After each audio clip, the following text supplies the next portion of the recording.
کہ وہ ایک شخص کا کارنامہ، وہ یہودی فتنہ گر، وہ روح مصدق کا بروز، ہر قبا ہونے کو ہے اس کے جنوں سے تار تار. اسی طرح وہ عبداللہ ابن سبا یہودی فتنہ گر. آج اہل تشیع میں سے بعض حضرات کہتے ہیں کہ یہ عبداللہ ابن سبا یہ تو افسانوی شخصیت، اس کی حقیقت کوئی تھی ہی نہیں، حالانکہ ان کی اپنی کتاب میں رجال کشی کے اندر اس کا ذکر موجود ہے. اور یہ بھی موجود ہے کہ حضرت علی رضی اللہ تعالیٰ عنہ نے اپنے عہد خلافت میں اسے زندہ جلوایا ہے. اس کی وجہ کیا تھی؟ یہ آیا مدینے کے اندر اسلام کا لبادہ اوڑھ کر اس نے چند عقیدوں کی اشاعت شروع کی. سب سے پہلے حضرت علی تو خدا ہیں، گاڈ انکارنیٹ، اوتار کا تصور، جیسے ہندوؤں میں ہے رام چندر جی خدا کا اوتار، اور عیسائیت میں بھی پہلے گاڈ انکارنیٹ کا تصور تھا کہ حضرت مسیح خدا کا اوتار ہے، انکارنیشن آف گاڈ. تو اس نے کہا کہ حضرت علی تو خدا کا اوتار ہے، خدا ہے. نمبر دو، اس نے کہا کہ ہر نبی کا ایک وصی ہوتا ہے جس کے حق میں وہ وصیت کرتا ہے. تو حضور صلی اللہ علیہ وسلم کے وصی حضرت علی ہیں، لہذا خلیفہ تو اول روز سے حضرت علی ہیں. حضرت ابو بکر، حضرت عمر، حضرت عثمان یہ تو غاصب ہیں، اور حضرت عثمان کی خلافت تھی اس وقت تو خاص طور پر. پھر اس نے جو قبائلی عصبیت تھی اسے بھڑکایا. پرانی جو عصبیت چل رہی تھی قریش کے اندر، وہ دو گھرانے ایک دوسرے کے مد مقابل تھے. دیکھیے، ایک ہوتا ہے قبیلہ، ایک ہوتا ہے گھرانہ. ہمارے پنجاب میں ایک قبیلہ ہے وٹو قبیلہ، اس کے گھرانے بہت سے، مانے کے، لالے کے، سجے کے، شامت کے، یعنی کوئی لالا تھا ان میں سے بڑا، ان کے بیٹے ہو گئے لالے کے، ان کی اولاد، خاندان یہ کہلاتے ہیں. قبیلہ ایک، یہ وٹو قبیلہ. تو قبیلہ تھا قریش، اس میں گھرانے بہت تھے، بنو ہاشم، بنو امیہ، بنو تیم، بنو عدی، یہ بہت سے گھرانے تھے. تو چوٹی کے دو گھرانے جو تھے وہ بنو ہاشم اور بنو امیہ، ان کے درمیان چپقلش تھی، مقابلہ، مسابقت. اور یہ مسابقت فی الخیر بھی ہوتی تھی. اگر انہوں نے غریبوں کو کھانے کھلائے ہیں تو ہم ان سے بڑھ کر کھلائیں گے، اگر وہ حاجیوں کی خدمت کرتے ہیں تو ہم ان سے بڑھ کر کریں گے. تو ان کے اندر یہ مسابقت الخیر بھی تھی، لیکن چپقلش تھی کہ کوئی ہم سے آگے نہ نکل جائے. وہ سمجھتا تھا وہ آگے نہ نکل جائے. اس شخص نے اس پرانی عصبیت کو تازہ کیا کہ حضور تو بنو ہاشم میں سے تھے، لہذا خلافت حق ہے بنو ہاشم کا، یہ غاصب ہے. اس سے پہلے دو خلفاء جو تھے وہ نہ بنو ہاشم سے تھے نہ بنو امیہ سے تھے. حضرت ابو بکر بنو تیم میں سے تھے، چھوٹا قبیلہ تھا. حضرت عمر بنی عدی میں سے تھے، وہ بھی چھوٹا قبیلہ تھا. یہ حضرت عثمان پہلے خلیفہ جو بنو امیہ میں سے تھے، جن کی پرانی چپقلش بنو ہاشم سے تھی. اب اس کو موقع مل گیا کہ پرانی قبائلی عصبیت کو بھڑکائے. یہ ہے اصل میں اس فتنے کا پس منظر عبداللہ ابن سبا نے جو آ کر پھیلایا ہے. اور اس کی تفصیل میں اس وقت میں نہیں جا سکتا، کیسے یہ فتنہ پروان چڑھا، کیا انہوں نے اسٹریٹجی اختیار کی. کہ یہ کیا کرتے تھے، گروہ بنا کر بھیجتے تھے لوگوں کو. کوفے میں جاؤ تو وہاں پر دمشق کے گورنر کے خلاف اور مصر کے گورنر کے خلاف الزامات لگاؤ، اس نے یہ کیا، وہ غبن کر گیا، وہ یہ کر گیا، وہ خیانت کر رہا ہے، وہ رشتہ داروں کو پال رہا ہے. اور عثمان کے خلاف بھی تقریریں کرو رضی اللہ تعالی عنہ. دمشق میں جاؤ تو کوفے کے گورنر کے خلاف، کیونکہ دمشق کے گورنر کے خلاف بات کرو گے تو لوگوں کو معلوم ہوگا کہ یہ جھوٹ بول رہے ہیں. لیکن یہ کہ وہاں تو تم بات کرو کوفے کے گورنر کے خلاف اور مصر کے گورنر کے خلاف اور حضرت عثمان کے خلاف. مصر میں جاؤ تو بات کرو کوفے کے اور شام کے گورنر کے خلاف اور حضرت عثمان کے خلاف. یہ انہوں نے ایسا اٹھایا. اور اس زمانے میں آپ کو معلوم ہے ذرائع رسل و رسائل تھے نہیں، نہ اس فتنے کی پتہ چل سکا جب تک کہ وہ فتنہ جو ہے پوری طرح برگ و بار لا کر تراور درخت نہیں بن گیا. اس کے نتیجے میں حضرت عثمان رضی اللہ تعالی عنہ شہید ہوئے، اور خلیفہ پھر حضرت علی رضی اللہ تعالی عنہ کو انہی سوائیوں نے، جنہوں نے گھیراؤ کیا تھا، جنہوں نے حضرت عثمان کو شہید کیا ہے، یہی حضرت علی رضی اللہ تعالیٰ عنہ کے ارد گرد ہو گئے. اور حضرت علی رضی اللہ تعالیٰ عنہ بھی نہیں چاہتے تھے خلافت کی بیعت لینا، لیکن آخر کیا کرتے؟ کیا وہ امت کو بغیر خلیفہ کے چھوڑ دیتے؟ حضرت زبیر سے کہا گیا، انہوں نے نہیں مانا، رد کر دی بات. حضرت طلحہ سے کہا گیا، انہوں نے نہیں مانا. حضرت علی سے کہا گیا، اب عشرہ مبشرہ میں سے یہی تو تھے نا، لہذا انہوں نے تسلیم کر لیا، خلافت ہو گئی. لیکن اس کے بعد جو خانہ جنگی ہوئی ہے، اس خانہ جنگی کے نتیجے میں نوٹ کر لیجئے کہ 1,00,000 کے قریب مسلمان ایک دوسرے کی تلواروں اور نیزوں اور برچھیوں اور تیروں سے ختم ہو گئے، ہلاک ہو گئے۔ یہ ہماری تاریخ کا تاریک ترین باب ہے۔ 5 سال، 4.5 سال حضرت علی کی خلافت کے اور 6 مہینے حضرت حسن کی خلافت کے رضی اللہ تعالی عنہ۔ اس سے کیا ہوا کہ ایک طرف تو اسلام کی جو توسیع ہو رہی تھی، تھمتا نہ تھا کسی سے سیل رواں ہمارا، وہ سیلاب رک گیا، انٹرنل سیبوٹاج ہو گئی نا، اب تو اندر ہی آپس ہی میں اگر دست و گریبان ہو گئے تو باہر اب کیا توسیع کرتے ہیں، وہ توسیع کا عمل رک گیا۔ اور یوں سمجھیے کہ جیسے ٹرک اگر کبھی چل رہا ہو، بھرا ہوا ہو، لوڈڈ، اور وہ چڑھائی چڑھ رہا ہو، تو اگر کہیں موشن ٹوٹ جائے، ٹرک کو رکنا پڑے، تو ڈرائیور کے جان پر بن جاتی، اس لیے کہ اس کو دوبارہ سٹارٹ کرنا، اور جبکہ وہ چڑھائی پر ہے، انکلائن پر ہے، آسان کام نہیں ہوتا، خطرہ ہوتا ہے وہ پیچھے جو ہے وہ نہ جائے۔ اور پہاڑی علاقوں میں آپ کو معلوم ہے ذرا پیچھے چلے جانے کا مطلب جو ہے بہت خطرناک جو ہے نتیجہ نکل سکتا ہے۔ بہرحال حضرت علی رضی اللہ تعالیٰ عنہ نے اپنے خلافت میں ایک کام یہ کیا، اب اس کی کیا مصلحتیں تھیں یہ تو انہی کے علم میں ہوگا، ہم قیاس کر سکتے ہیں اور میں اس طرف میں نہیں جانا چاہتا۔ ابھی تک خلافت کا مرکز تھا مدینہ منورہ، حضرت ابوبکر، حضرت عمر، حضرت عثمان، وہیں جہاں حضور صلی اللہ علیہ وسلم رہے تھے اور جہاں پر کہ حضور مدفون تھے۔ لیکن حضرت علی نے اپنا مرکز جو ہے وہ کوفہ بنا دیا۔ اچھا، اس کی ایک ظاہری وجہ یہ سمجھ میں آتی ہے کہ اسلام کا جو پھیلاؤ ہو گیا تھا، وہ سلطنت اتنی وسیع ہو گئی تھی کہ مدینہ منورہ بہت جنوب میں اور بڑے صحرا کو عبور کر کے جانا ہوتا تھا۔ کوفہ جبکہ ایسی مقام پر تھا کہ جہاں سے مشرقی راستہ جا رہا ہے ایران کو، عراق کے اندر تو ہے وہ شہر کوفہ، اور پھر ایران اور خراسان اور ہندوستان کو راستہ جا رہا ہے، وہیں سے شمال کی طرف جا رہا ہے، شام کی طرف اور ترکی کی طرف، اور وہاں سے پھر یہ کہ مغربی افریقہ کو بھی کنٹرول کرنا، جو شمالی افریقہ کو، وہ بھی آسان تھا۔ بہرحال حضرت علی نے کوفہ کو اپنا مرکز بنایا، اور نتیجہ یہ ہوا کہ سبائیوں کا بھی مرکز وہی بن گیا، چونکہ انہوں نے اپنے آپ کو گردا گرد رکھا حضرت علی کے رضی اللہ تعالیٰ عنہ۔ اب ظاہر بات ہے کسی پرٹیکولر پرسن کے خلاف تو کوئی مقدمہ موجود تھا نہیں، بلکہ جب جنگ جمل ہو رہی تھی، ابھی جنگ نہیں ہوئی تھی، حضرت عائشہ، حضرت طلحہ، حضرت زبیر وہ لے کر آئے تھے لشکر اس مطالبے کے لیے کہ حضرت عثمان کے قاتلوں کو سزا دی جائے، قصاص لیا جائے۔ حضرت علی رضی اللہ تعالیٰ عنہ سے گفت و شنید ہو رہی تھی، حضرت علی جو ہے اس پر آمادہ ہو گئے کہ ٹھیک ہے، میں جو بھی قاتلین عثمان ہیں ان کو گرفتار کر کے سزا دوں گا۔ عین اسی وقت کوفے کی مسجد کے اندر جو ہے 10,000 کا مجمع کھڑا ہو گیا، ہم سب قاتل عثمان ہیں، لو ہم سے بدلہ کہاں سے لوگے۔ اور انہوں نے کیا کیا، جاتے ہی جنگ چھیڑ دی، اور جب چھڑ جائے تو یا مرو یا مارو، اس کے علاوہ تو کوئی چارہ کار ہوتا ہی نہیں۔ ایک رات میں 10,000 مسلمان شہید ہوئے، جن میں 2 عشرہ مبشرہ میں سے حضرت زبیر اور حضرت طلحہ رضی اللہ تعالیٰ عنہ۔ تو یہ صورت تھی، سبائیوں نے گھیراؤ کیا حضرت علی کا رضی اللہ تعالیٰ۔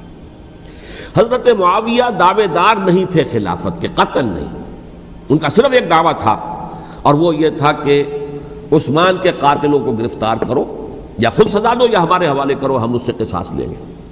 اس لیے کہ قبیلہ بنو امیہ کا تھا، اور حضرت امیر معاویہ بنو امیہ میں سے، تو ایک خاندانی طور پر جو ہے ہم قصاص لیں گے ان سے جنہوں نے قتل کیا ہے حضرت عثمان کو۔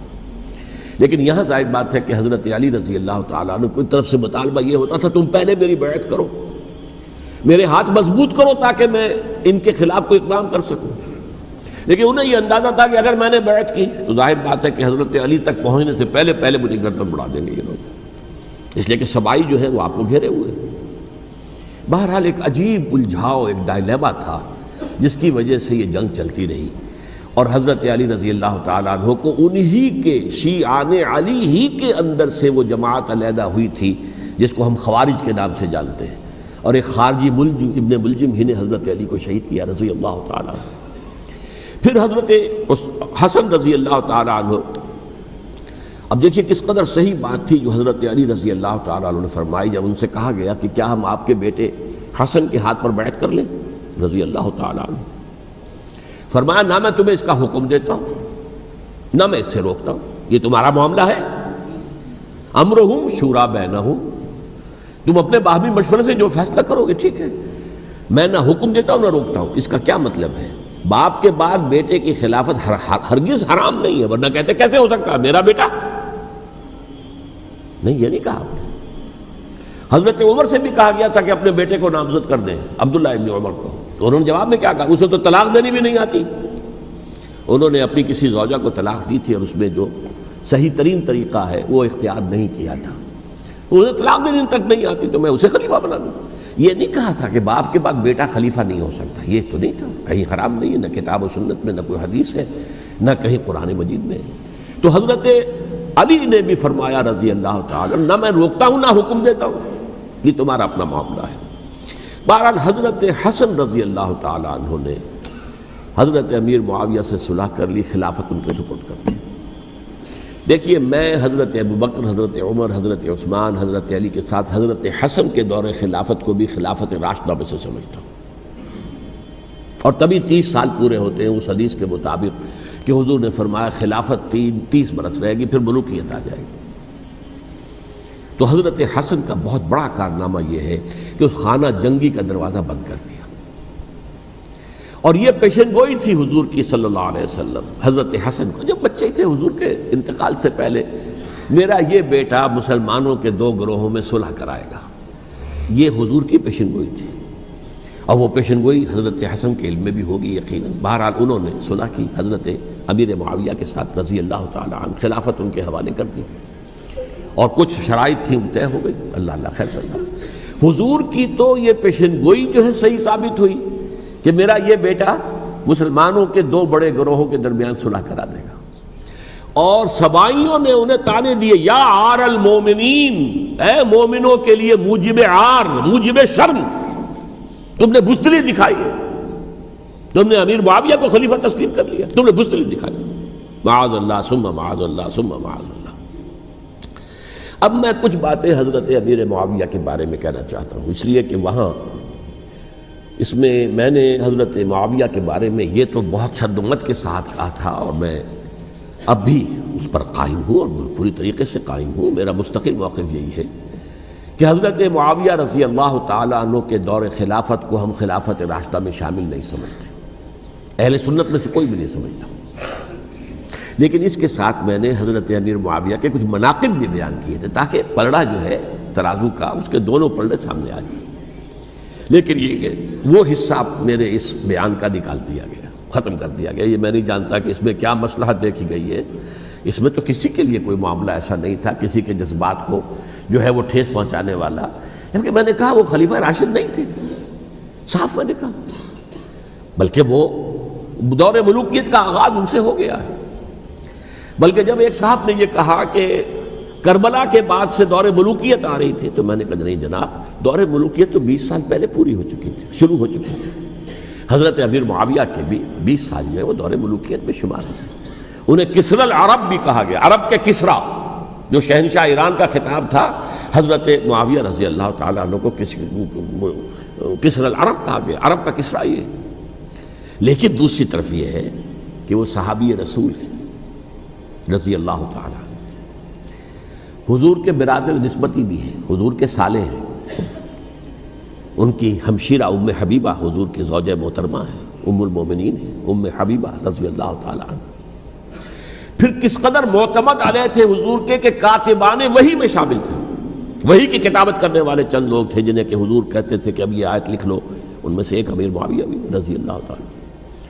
تو بڑے توازن کی ضرورت ہے۔ دیکھیے صحابہ کرام کا جہاں تک تعلق ہے، اہل سنت کا موقف یہ ہے کہ صحابہ کلہم عدول، صحابہ سب کے سب نیک نیت ہیں، اور ان کی روایت جو ہے قبول کی جائے گی، رد نہیں کی جائے گی، ان پر کوئی جرح و تعدیل نہیں ہوگی، اس لیے کہ ان کا تزکیہ محمد الرسول اللہ صلی اللہ علیہ وسلم نے کیا تھا۔ لہٰذا یہ تو ہو سکتا ہے کہ کسی صحابی سے کوئی خطا ہو جائے، لیکن وہ خطا اجتہادی ہوگی، نیت کی خطا نہیں ہوگی، نیت کی غلطی نہیں ہوگی۔ اگر کسی صحابی کی نیت پر حملہ کیا جائے تو یہ اصل میں طعن ہے، حملہ ہے حضور پر کہ وہ تربیت دے ہی نہیں سکے اپنے ساتھیوں کو، معاذ اللہ ثم معاذ اللہ ثم معاذ اللہ، وہ تزکیہ کر ہی نہیں سکے۔ 3 جگہ جو قرآن میں آیا ہے یتلو علیہم آیاتہ ویزکیہم، تو کیا تزکیہ کیا؟ اگر ان کے قریب ترین ساتھی جو تھے، اگر ان کے اندر بھی بدنیتی تھی اور دنیا کی طلب تھی، اور دنیا کے اندر اقتدار حاصل کرنے کا جذبہ تھا، تو پھر کیا تزکیہ کیا؟ معاذ اللہ ثم معاذ اللہ۔ لہذا صحابہ سب کے سب عدول ہیں اور ان سے اختلاف ممکن ہے، لیکن ان کی نیت پر حملہ نہیں ہو سکتا۔ تو حضرت امیر معاویہ کی شخصیت ایک چیز ہے، آپ کا دور خلافت دوسری چیز ہے۔ شخصیت کے اعتبار سے صحابی رسول ہیں، برادر نسبتی ہیں حضور کے صلی اللہ علیہ وسلم، اور پھر یہ کہ اس قدر معتمد علیہ ہے صحابہ میں سے کہ وہ کاتبان وحی، یہ عام آدمی کے کرنے کا کام نہیں تھا جو وحی کی کتابت کرے، اللہ کے کلام کی۔ البتہ یہ ہے کہ جیسا کہ میں نے عرض کیا، ان کا دور خلافت راشدہ نہیں ہے، وہ ملوکیت کا دور ہے۔ یہ میں نے جیسا کہ عرض کیا، میں نے ایک صاحب نے جب یہ کہا کہ ملوکیت شروع ہو رہی تھی، میں نے کہا شروع نہیں ہو رہی تھی، ملوکیت تو 20 سال پہلے شروع ہو چکی تھی۔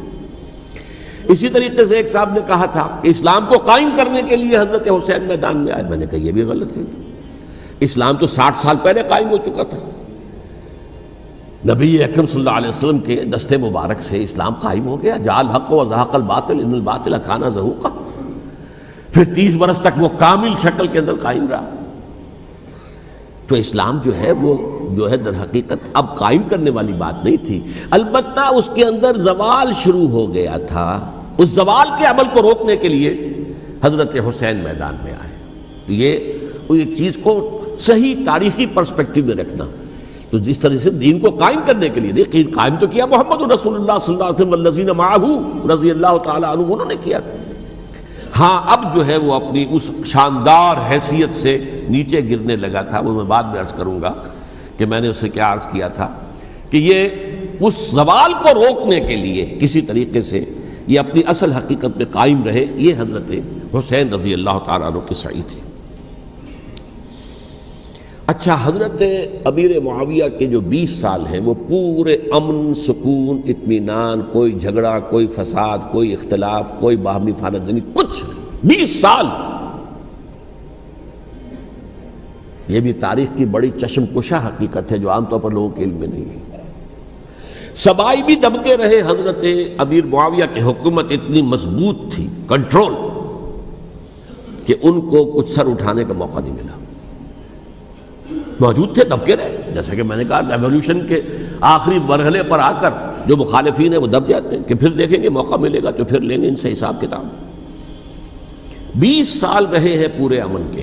10 سال کے بعد یعنی درمیان میں ہے حضرت امیر معاویہ کا عہد خلافت۔ ایک صحابی جو کہ بزرگ صحابہ میں سے ہیں، مغیرہ ابن شعبہ رضی اللہ تعالی عنہ، وہ آتے ہیں اور وہ کہتے ہیں کہ دیکھیے امیر المومنین، کتنی بڑی خانہ جنگی رہی تھی مسلمانوں کی آپس میں، اور اب بھی اگر آپ کسی کو نامزد کیے بغیر چھوڑ گئے امت کو تو پھر خانہ جنگی ہو جائے۔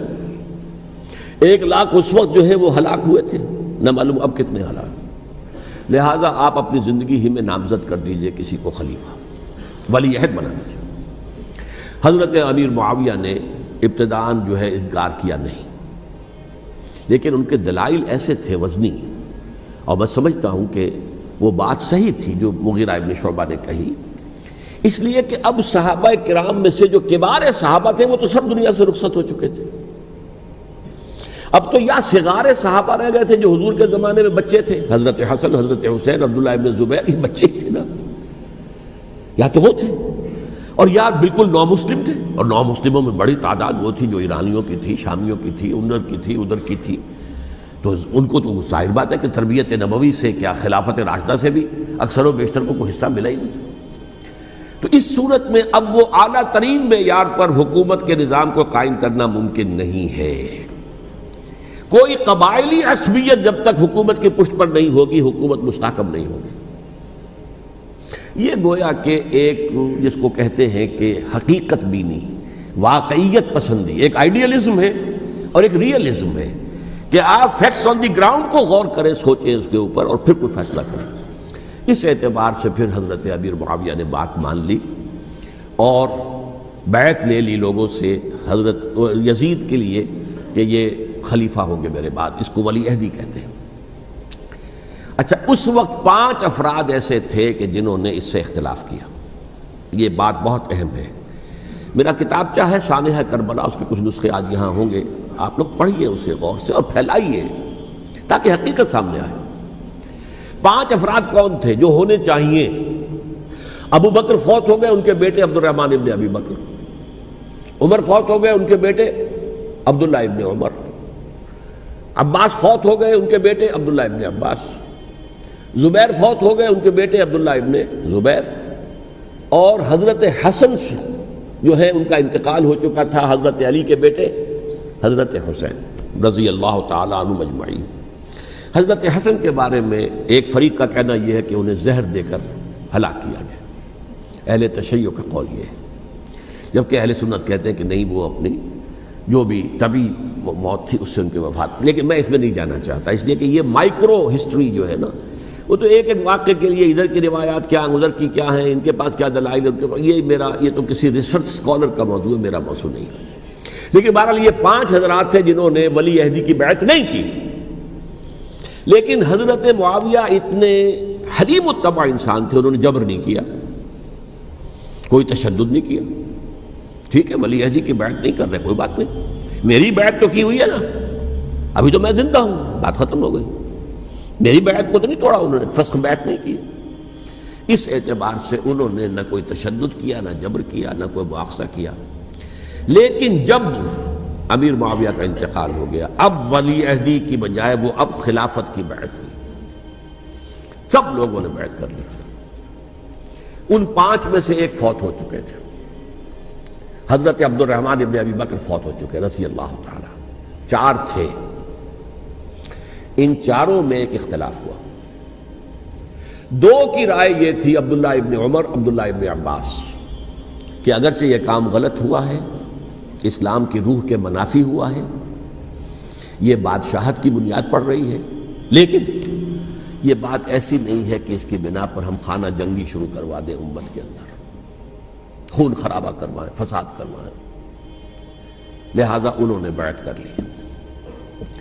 اب کوئی اگر یہ کہے معاذ اللہ کہ وہ بک گئے تھے یزید کے ہاتھ میں، معاذ اللہ ثم معاذ اللہ، وہی بات آپ اختلاف کر سکتے ہیں کہ انہیں نہیں کرنی چاہیے تھی، یہ کوئی رائے رکھے، مجھے اختلاف نہیں، لیکن ان کی نیت پر حملہ کریں گے تو حملہ محمد رسول اللہ پر ہوگا صلی اللہ علیہ وسلم۔ عبداللہ ابن عمر کون ہیں؟ کتنی حدیثیں ان سے جو ہے وہ منقول ہیں۔ عبداللہ ابن عباس کون ہیں؟ جنہیں حضور نے جو ہے جن کے لیے دعا کی تھی، اے اللہ فقہہ فی الدین وعلمہ التاویل، اے اللہ اس نوجوان کو دین کا فہم عطا کر اور قرآن کی تعویل اور تفسیر کا علم عطا کر، حبر الامہ کہلاتے ہیں۔ وہ کہیں پیسوں اور ٹکوں کے عوض بک جانے والے نہیں تھے، انہوں نے امت کی مصلحت دیکھی، نیت جو ہے اس پر حملہ نہ کیجئے، البتہ اختلاف کا حق آپ کو حاصل ہے۔ 2 حضرات جو ہے ڈٹے رہے کہ نہیں، ہمیں کم وٹ میں ریزسٹ کرنا ہے۔ عبداللہ ابن زبیر عمر کے اعتبار سے وہ بڑے ہیں، مسلمانوں میں سب سے پہلے ولادت مدینے میں جا کر جو ہوئی ہے وہ عبداللہ ابن زبیر کی ہوئی ہے۔ ہجرت کر کے جب مہاجرین وہاں پہنچے، کچھ عرصے تک کسی کے ہاں کوئی اولاد نہیں ہوئی، تو لوگوں نے تانے دینے شروع کر دیے کہ معلوم ہوتا ہے کہ یہاں آ کر یہ مکے کے رہنے والے جو ہیں کمزور ہو گئے ہیں، ان کی اولاد ہی نہیں ہو رہی۔ پھر عبداللہ ابن زبیر کی ولادت ہوئی ہے، یہ حضرت ابو بکر کے نواسے ہیں، حضور کی زوجہ محترمہ حضرت عائشہ کی بہن، حضرت دیکھیے ابھی نام نکل گیا ہے جی، حضرت اسماء رضی اللہ تعالی عنہا عنہما، یہ ان کے صاحبزادے ہیں، حضرت زبیر کے بیٹے۔ ان کا فیصلہ ہوا کہ ہمیں رجسٹ کرنا ہے کم وٹ میں، ایٹ اینی کاسٹ۔ حضرت حسین ابن علی رضی اللہ تعالی عنہما کا بھی فیصلہ ہوا کہ ہمیں رجسٹ کرنا ہے کم وٹ میں۔ البتہ ان میں بھی ایک اختلاف ہو گیا، یعنی یہ 2 تو جڑے رہے، ان 2 میں اختلاف ہو گیا۔ عبداللہ ابن زبیر کا کہنا یہ تھا کہ ہمیں حجاز میں رہنا چاہیے، یہ سرزمین ہے جس میں نبوت کی برکات سب سے زیادہ ہیں، یہاں ہم مضبوط قلعے کے اندر ہیں، ہمیں یہاں سے جو ہے رجسٹ کرنا چاہیے اور ختم کرنا چاہیے اس نظام کے اندر جو خرابی آ گئی ہے اس کو۔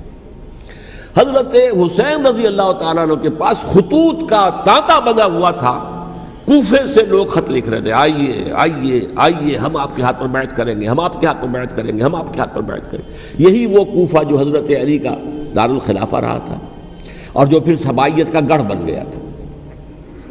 چنانچہ حضرت حسین نے حضرت مسلم بن عقیل کو بھیجا وہاں پر کہ میرے نمائندے کی حیثیت سے جا کر وہاں پر بیعت لو۔ 10-12 ہزار افراد نے بیعت کر لی، لیکن اس کے بعد یزید کی طرف سے گورنر بنا کے بھیجا گیا ابن زیاد کو۔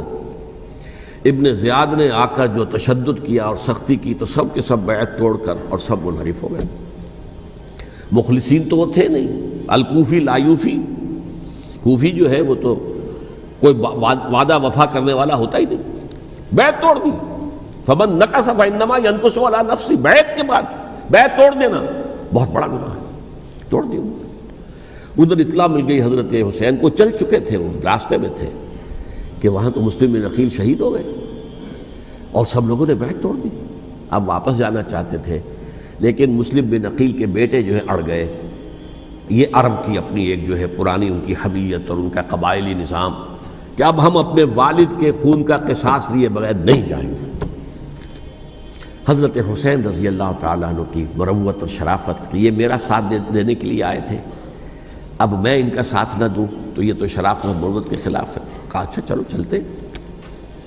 وہاں جا کر بھی عین اپنے میدان کے اندر بھی حضرت حسین رضی اللہ تعالیٰ عنہ نے 3 چیزیں پیش کی ان کوفیوں کے لشکر کے خلاف. سب سے بڑا لشکر کے اندر سب سے بڑے تو کوفی تھے جنہوں نے بیعتیں کی ہوئی تھی حضرت حسین کے ساتھ. دیکھو مجھے جانے دو واپس حجاز کی طرف، یا مجھے سرحدوں پر بھیج دو تاکہ میں کافروں کے ساتھ جنگ کرتے ہوئے اپنی جان دے دوں، یا مجھے یزید کے پاس جانے دو، میں اپنا معاملہ اس سے طے کر لوں. لیکن کوفیوں کو یہ گوارا نہیں تھا. اگر یہ یزید کے پاس پہنچ گئے تو ہمارا کچا چٹھا بیان کر دیں گے کہ مجھے تو ان لوگوں نے ورغلا کر بلایا تھا. اس لیے کہ دیکھیے حضرت امیر معاویہ کے 20 سالوں کے دوران میں بتا چکا ہوں ان کی حکومت اتنی مستحکم تھی کہ اس کے خلاف کوئی فتنہ اٹھانا ممکن نہیں تھا. اب چونکہ ایک چینج اوور ہوا تھا، اور چینج اوور میں آپ کو معلوم ہوتا ہے کہ ایک جس کو کہتے ہیں every thing is in the melting پاٹ، ابھی تو یہ درمیان کے اندر معاملہ ہے، تو انہیں موقع ملا. سر اٹھایا حضرت حسین رضی اللہ تعالیٰ عنہ کو، جو خطوط لکھے جس کے کہ تھیلے کے تھیلے اور بوریوں کی بوریاں بھری ہوئی حضرت حسین کے ساتھ تھی، وہ کہا کہ آئیے ہم آپ سے بیعت کریں گے. انہوں نے نہیں مانا. اور اصل میں حضرت حسین کے قاتل وہ کوفی ہیں، وہ بزدل، وہ منافق جنہوں نے بیعت کر کے بیعت توڑی. اور اب وہ آ گئے کہ اگر یہ حسین رضی اللہ تعالیٰ عنہ بچ کر کہیں یزید کے پاس پہنچ گئے تو پھر ہمارا کچا چٹھا جو ہے وہ سامنے آ جائے گا اور ہماری پھر شامت آ جائے گی. لہذا انہوں نے قتل کیا حضرت حسین کو رضی اللہ تعالیٰ. ایک بات جو علامہ ڈاکٹر قلب صادق نے فرمائی، اور مجھے میرے علم میں یہ بات پہلے نہیں تھی، وہ یہ کہ حضرت حسین کے قتل کا فتویٰ ایک بہت بڑے مفتی نے دیا تھا. یہ بات بھی ذرا سمجھ لیجئے. حضرت حسین رضی اللہ تعالیٰ عنہ کے قتل کا فتویٰ ایک بہت بڑے مفتی نے دیا تھا. کیوں دیا تھا؟ اس لیے کہ حضور کی احادیث موجود ہیں کہ جب ایک شخص کی ایک خلیفہ کی بیعت ہو جائے تو دوسرا اگر کھڑا ہو تو اسے قتل کر دو. کھلی حدیث. اسی لیے ایک بہت بڑے مفسر بھی ہیں، فقیہ بھی ہیں، قاضی ابن العربی رحمۃ اللہ علیہ. ایک ابن عربی ہیں الف لام کے بغیر، ابن عربی، وہ بہت بڑے صوفی ہیں، فلسفی ہیں، اندلس کے ہیں. یہ قاضی ابن العربی ہیں جنہوں نے قرآن کی ایک تفسیر لکھی ہے اس اعتبار سے کہ صرف ان آیات کی تفسیر جن سے کہ فقہی احکام جو ہیں ان کا استنباط ہوتا ہے. یہ 2 تفسیریں اس طور سے لکھی گئی ہیں قرآن مجید کی. احکام القرآن ان کا نام ہے دونوں کا، جن میں سے ایک جو ہے قاضی ابن العربی کی ہے. ان کا ایک جملہ نقل ہوتا ہے، قتل الحسین بسیف جدہ، حسین قتل ہو گئے اپنے ہی نانا کی تلوار سے. وہ تلوار کیا تھی؟ جب کسی کی بیعت ہو چکی ہو پھر کوئی کھڑا ہو مدعی خلافت، قتل کر. میرے نزدیک حضرت حسین مدعی خلافت نہیں تھے. یہ بات اس وقت سامنے لوگوں کے نہیں آئی، بلکہ حکومت نے یہ باور کرا دیا کہ یہ تو باغی ہے، یہ مدعی ہے خلافت کے. انہوں نے تو دعویٰ نہیں کیا خلافت کا، وہ تو صرف اس عمل کو روکنے کے لیے میدان میں آئے تھے. اور اس بات کو اچھی طرح سمجھ لیجئے کہ اس وقت تک یہ جو تصور آج ہمارے پاس ہے کہ ریاست علیحدہ ہے، حکومت علیحدہ ہے، state of Pakistan, we are loyal to the state of Pakistan, ہم ریاست پاکستان کے وفادار ہیں، گورنمنٹ آف پاکستان کے وفادار نہیں ہیں. We are not loyal to the government. Government تو کبھی بے نظیر کی تھی، ہم اس کے خلاف تحریک چلا رہے تھے، یا کبھی کسی اور کی تھی اس کے خلاف تحریک چل رہی ہے، یا کبھی ضیاء الحق کی تھی اس کے خلاف تحریک چل رہی ہے۔ گورنمنٹ کو بدلنا تو عوام کا حق ہے، آج، اس وقت نہیں تھا۔ اس وقت ریاست اور حکومت کا کوئی فرق نہیں تھا، لہذا جو حکومت سے اختلاف کرے گویا کہ باغی ہے۔ یہ ہے اصل میں وہ پیچیدہ مسئلہ کہ کیوں کسی مفتی نے فتویٰ دے دیا، اس لیے کہ اس وقت تک ریاست اور حکومت کا فرق واضح نہیں تھا دنیا پر۔ یہ تو ابھی کوئی 100-150 سال کی بات ہے کہ آج ہمارا جو پولیٹیکل سائنس کا ایولیوشن ہوا ہے وہ اس اسٹیج تک پہنچ گیا ہے کہ اسٹیٹ علیحدہ ہے، حکومت علیحدہ ہے۔ حکومت تو اسٹیٹ کے 3 آرگنز میں سے ایک آرگن ہے، ایڈمنسٹریشن حکومت کی ہے، جوڈیشری ہے اور لیجسلیچر ہے، 3 آرگنز ہیں بڑے بڑے، ان میں سے ایک ہے۔ تو حکومت کو بدلنا تو عوام کا حق ہے، چاہے وہ ووٹ کے ذریعے بدلے، چاہے ایجیٹیشن، اگر پرامن ایجیٹیشن ہے اس سے حکومت کو بدلنے کا حق حاصل ہے دستوری طور پر ہر اعتبار سے۔ اس وقت یہ نہیں تھا، لہذا صورتحال یہ بن گئی کہ حکومت وقت نے باور کرا دیا مسلمانوں کو، ورنہ سوچئے نواسہ رسول کو قتل کرنا کوئی آسان کام تھا؟ آخر سب کلمہ گو تھے کہ نہیں تھے؟ کلمہ گو تو تھے نا، اور حضور سے عقیدت اور محبت میں کمی، لیکن یہ کہ فتویٰ اگر ایک بہت بڑے مفتی کا، جو کہ حضرت علامہ ڈاکٹر قلب ساقط صادق صاحب نے فرمایا، مجھے اس مفتی کا نام بھی معلوم نہیں، کہ ایک مفتی ہی کا فتویٰ تھا وہ، جس کے بنا پر اب ان لوگوں نے حضرت حسین کو قتل کیا، اور یہی وجہ ہے کہ انہوں نے پھر خیموں کو بھی آگ لگا دی۔ وائی حالانکہ دیکھیے اگر دشمنی کا انتقام ہوتا تو حضرت علی بن حسین جو بیمار تھے، جو بعد میں زین العابدین رحمۃ اللہ علیہ کے نام سے پھر یہ اہل تشیع کے چوتھے امام معصوم ہیں، حضرت علی، حضرت حسن، حضرت حسین، اور پھر حضرت علی بن حسین زین العابدین رحمۃ اللہ علیہ، کیا ان کو بھی قتل کرتے تھے؟ حضرت حسین کی نسل ہی ختم ہو جاتی، لیکن نہیں کیا۔ آگ کیوں لگائی؟ آگ اس لیے لگائی کہ وہ جو ڈاکومنٹری پروف ہے ہماری غداری کا، یزید کے خلاف حضرت حسین کو جو ہم نے دعوت دی، وہ جو ڈاکومنٹری پروف خطوط کی شکل میں موجود ہے وہ ختم ہو جائے، ڈسٹرائے ہو جائے۔ اس کے لیے انہوں نے خیموں میں آگ لگائی۔ بہرحال یہ ہے تاریخی پس منظر، یہ اسی سبائی فتنے کا تسلسل ہے جس نے سب سے پہلے حضرت عثمان کی جان لی رضی اللہ تعالیٰ عنہ۔ 5 سال تک مسلمانوں میں خانہ جنگی رکھی، حضرت علی کو پھر شہید کیا، اور اس کے بعد جو ہے 20 سال حضرت امیر معاویہ کے تو سر نہیں اٹھا سکے، لیکن پھر جب ایک چینج اوور ہو رہا تھا تو اس وقت انہوں نے موقع غنیمت سمجھا کہ اب کھڑے ہو جاؤ اور اب دوبارہ ایک فتنہ جو ہے اس کو امت کے اندر پیدا کر دو۔ اچھا، اس معاملے میں ایک بات جو میں نے وہاں کہی کہ ہمارے ہاں شاعرانہ جو مبالغہ آمیزی ہے، یہ میری گفتگو کا حصہ انہوں نے حذف کر دیا ہے، اور میں نے ایک سنی شاعر، بہت بڑے عالم، جن کے حوالے سے آج بھی میری تقریر ہوگی خالق جناح ہال میں، مولانا محمد علی جوہر کے ایک شعر کے حوالے سے کہا کہ قتل حسین اصل میں مرگ یزید ہے، اسلام زندہ ہوتا ہے ہر کربلا کے بعد۔ میں نے کہا بالکل محمل شعر ہے، اسلام مرا ہی نہیں تھا، زندہ ہونے کا کیا سوال؟ اور اگر کسی درجے میں مزمحل یا زخمی ہوا تھا تو وہ تو رہا، کربلا کے بعد بھی رہا، یزید کی حکومت بھی رہی، بنو امیہ کی حکومت بھی چلی، کوئی تبدیلی تو نہیں آئی۔ یہ کیا کہہ رہے ہیں؟ اسلام زندہ ہوتا ہے کربلا کے بعد؟ میں نے کہا اسلام مرا نہیں تھا۔ جیسے میں نے یہ کہا کہ ملوکیت جو ہے وہ اب شروع نہیں ہوئی، ملوکیت تو 20 برس پہلے شروع ہو چکی تھی حضرت امیر معاویہ کے، لیکن ظاہر بات ہے کہ حضرت حسن نے، حضرت حسین نے اس کو قبول کیا، اور حضرت حسین نے تو پھر 10 سال تک ولی عہدی جو تھی چاہے بیعت نہیں کی، لیکن اس کے خلاف میدان میں آ کر چیلنج تو نہیں کیا۔ اس اعتبار سے یہ معاملہ جو ہے اسلام زندہ ہوتا ہے کربلا کے بعد، یہ بے تکی بات ہے۔ ہاں، حضرت شاہ اسماعیل شہید رحمۃ اللہ علیہ کی اگر میں تشبیہ کو، تمثیل کو سامنے رکھوں تو اسلام کی عمارت 6 منزلہ ہے، 6ٹھی منزل ٹاپ کی وہ گر گئی، 5 منزلیں انٹیکٹ تھیں، اسلام مرا نہیں تھا۔ عدالت میں شریعت کے مطابق فیصلے ہو رہے تھے، قاضی تھے، مفتی تھے، شریعت نافذ تھی، اسلام کہاں مرا تھا؟ جبکہ خود کہہ رہے ہیں علامہ قلب صادق کے ایک مفتی کے فتوے سے ہی حضرت حسین کو قتل کیا گیا۔ اب وہ مفتی کی رائے، اس کی بدنیتی ہو، جو بھی ہو وہ جانے، اللہ جانے، لیکن عام مسلمان کیا کرے؟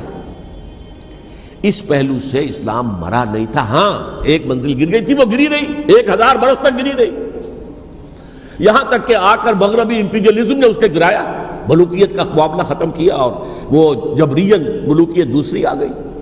ورنہ وہی بادشاہی چلی ہے. بلکہ دور بنو امیہ میں وہ بادشاہی پوری طرح اس نے بالوں پر نہیں نکالے تھے، اصل باروں پل تو اس نے نکالے ہیں دور بنو عباس میں آ کر. اور پھر سلاطین جو ہے ترک، جو ترک خلفاء ہے، ان کا بھی بادشاہت تھی اور کیا تھا، وہ خلافت تو نہیں تھی. تو یہ تو اسلام میں جو بھی نقص واقع ہو گیا تھا، کبھی واقع ہو گئی تھی، وہ جو کی تو برقرار رہی. اس کو بھی تسلیم کیا. میں اللہ کا شکر ادا کر کے کہتا ہوں کہ دونوں حضرات، دونوں شیعہ دانشور اور بڑی اعلیٰ سطح کے جو شیعہ عالم تھے، انہوں نے اس بات کو تسلیم کیا اور میری اس بات کو چیلنج نہیں کیا.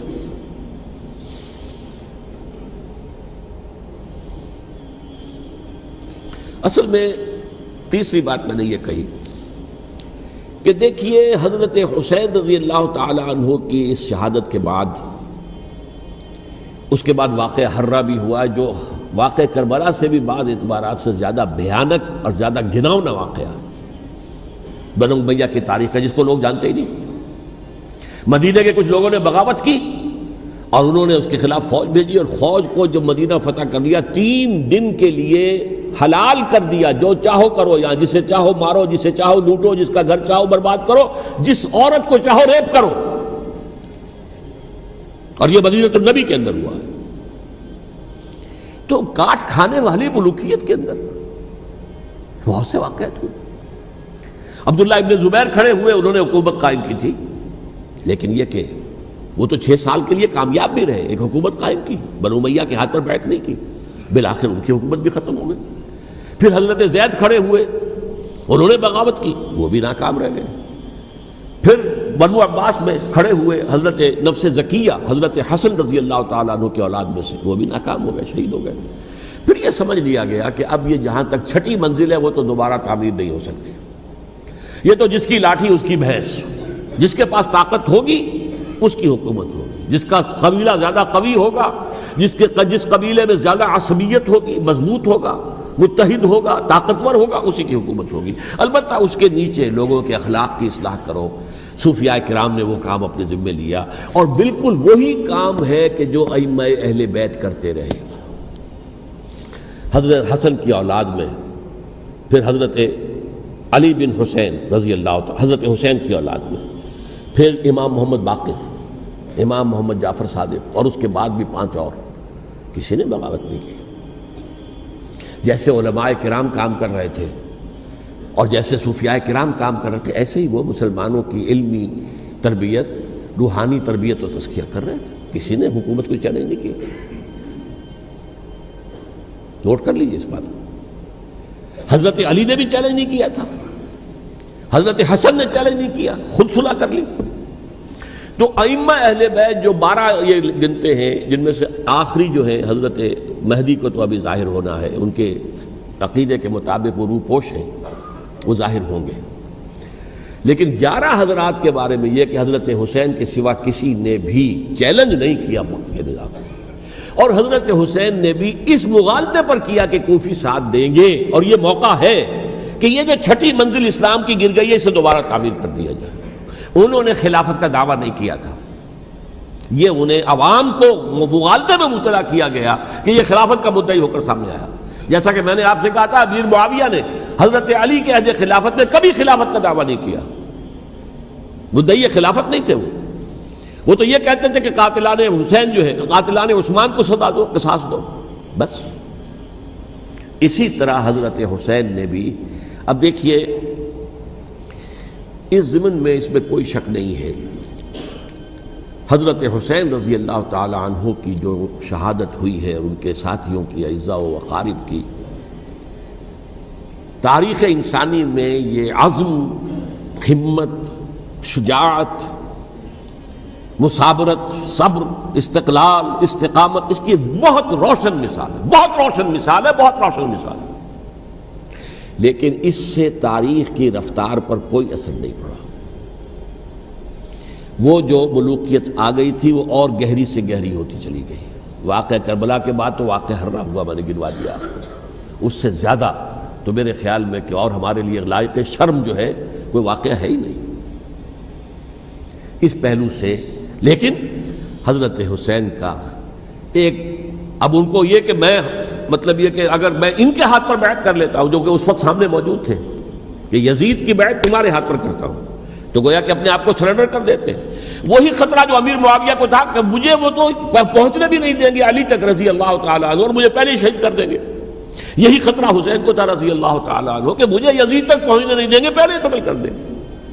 اور ویسے بھی یہ ایک شرافت، مروت اور حمیت اور غیرت اور عزت نفس کا تقاضا بھی تھا کہ بھائی معاملہ ہے یزید کا، میرا مجھے وہاں جانے دو، اللہ اللہ خرصلہ، یو کین اسکورٹ می، میرے دائیں بائیں چلو تاکہ میں کہیں اور بھاگ نہ جاؤں تمہارے خیال میں، مجھے وہاں پہنچا دو، میں وہاں پہ جا کے اس سے معاملہ کر لوں۔ لیکن انہوں نے قتل کیا، اصل قاتلان کوفی، وہی سبائی۔ البتہ یہ ہے کہ اس واقعے کی جو یادگار ہے اس میں کوئی شک نہیں ہے کہ اس نے مسلمانوں میں سے ایک گروہ کے دل میں قربانی اور شہادت کا جذبہ بہت پیدا کیا، اس میں کوئی شک نہیں۔ اور جس طریقے سے کہ عاشورہ محرم میں یاد منائی جاتی ہے، جس طریقے سے اس نے اہل تشیع کے اندر قربانی کا جذبہ بے انتہا پیدا کر دیا، اگرچہ وہ جذبہ بروئے کار نہیں آتا، اس لیے کہ ان کے ہاں یہ عقیدہ ہے، یہ طے ہے کہ جب تک حضرت مہدی ظاہر نہیں ہوں گے ہم کسی کے خلاف بغاوت نہیں کریں گے۔ یہ پوری تاریخ میں ان کا معاملہ رہا، تمام جو ہے ائمہ اہل بیت کا معاملہ رہا، جب تک مہدی نہیں آتے keep sitting and keep waiting, wait and see, that's all. یہ تو خمینی صاحب نے کیا ہے، آیت اللہ خمینی صاحب نے، کہ انہوں نے یہ ایران کے شیعوں کو باور کرایا کہ بھائی جب آئیں گے حضرت مہدی آ جائیں گے، لیکن ہم اب ہاتھ پر ہاتھ رکھ کر بیٹھے رہیں، باطل کو چیلنج بھی نہ کریں، ہمیں کچھ تو کرنا چاہیے، وہ ہاتھ پاؤں ہلانے چاہیے، اور کچھ نہیں تو مہدی کا راستہ جو ہے صاف کرنا چاہیے، تمہید کرنی چاہیے، ان کے راستہ ہموار کیا جائے۔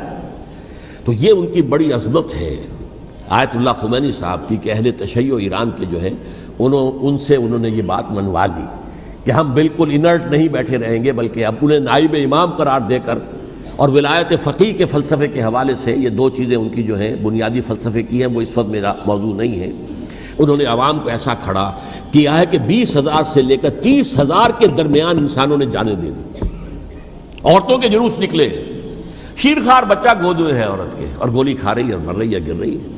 آپ سوچئے زندگی کتنی عزیز ہوتی ہے، اور شیرخوار بچے کے لیے ماں کی جو زندگی ہے، اس ماں کو اپنی زندگی کتنی عزیز تر ہوگی کہ اپنے لیے نہیں تو اس بچے کے لیے مجھے جینا ہے، لیکن نہیں، گولیاں کھائیں اور گری۔ یہ جذبہ انہی میں ہے۔ واقعہ یہ ہے کہ اہل سنت کے اندر یہ جذبہ نہ ہونے کے برابر ہے، یہ میں واشگاف الفاظ میں کہہ رہا ہوں۔ پورے عالم اسلام میں صرف شیعہ ایران ایسا نکلا ہے کہ جس نے بادشاہت کا خاتمہ کیا، باقی سعودی عرب میں بادشاہت بیٹھی ہوئی ہے، ڈٹ کر بیٹھی ہوئی، اربوں ڈالر کا ایک ایک محل بنتا ہے ان بادشاہوں کا، اور سنی سن ہے، سن، کوئی حرکت نہیں۔ وہ تو اب جو حرکت ہو رہی ہے وہ اینٹی امریکن حرکت ہے جو ہو رہی ہے، وہ در حقیقت وہ مسئلہ بالکل دوسرا ہے جو اس وقت ہو رہا ہے، لیکن یہ کہ عالم اسلام میں کوئی تحریک ایسے نہیں اٹھی۔ یہ اہل تشیع میں ہے جو بالکل استثنائی بات ہے کہ انہوں نے جو ہے ایک ایسا بادشاہ جس کو کہا جاتا تھا کہ اس کا جو اسلحہ خانہ ہے وہ ایشیا میں سب سے بڑا اسلحہ خانہ ہے، جو 2500 سالہ پرانی جو ایک عظمت تھی ایران کی، اس کو دوبارہ تازہ اور زندہ کرنا چاہتا تھا۔ 2500 سالہ برسی اس نے منائی تھی، اس کے لیے ایک شہر آباد کیا تھا کہ خسرو یا سائرس یا ذوالقرنین قرآن مجید کی اصطلاح میں اس کی یادگار بنائی تھی، اور وہ سوچ رہا تھا کہ وہی عظمت دوبارہ ایران کی ہوگی جو کہ خسرو کے زمانے میں تھی، جس کا قرآن مجید میں سورہ کہف کے اندر ذکر ہے، مشرقی فتوحات، مغربی فتوحات، شمالی فتوحات۔ تو وہ بادشاہ ہے، اس کو بھاگنا پڑا وہاں قربانی کی وجہ سے۔ تو یہ جو ہے واقعہ کربلا نے، اس میں کوئی شک نہیں ہے کہ ایک ایسی مشعل روشن کی ہے جس کو کہ ہر شخص کو دیکھنا چاہیے۔ یہ بھی انسان، جیسے کہ اقبال نے ایک شعر کہا تھا غالب کے لیے، فکر انسان پر تیری ہستی سے یہ روشن ہوا ہے، پرے مرغ تخیل کی رسائی تاک ہو جا، تو فکر انسان پر حضرت حسین کی قربانی سے یہ واضح ہوا ہے کہ انسان کس حد تک جا سکتا ہے قربانی دینے کے لیے اپنے کسی مقصد کے لیے۔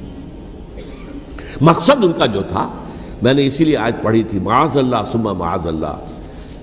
میں ایک آخری بات جو کہہ رہا ہوں وہ نوٹ کر لیجئے، ایک خاص انتہائی نقطۂ نظر کے عام کیے جانے کی وجہ سے سنیوں میں بھی ایک انتہائی رد عمل پیدا ہوا ہے۔ Extreme rightist سنیز،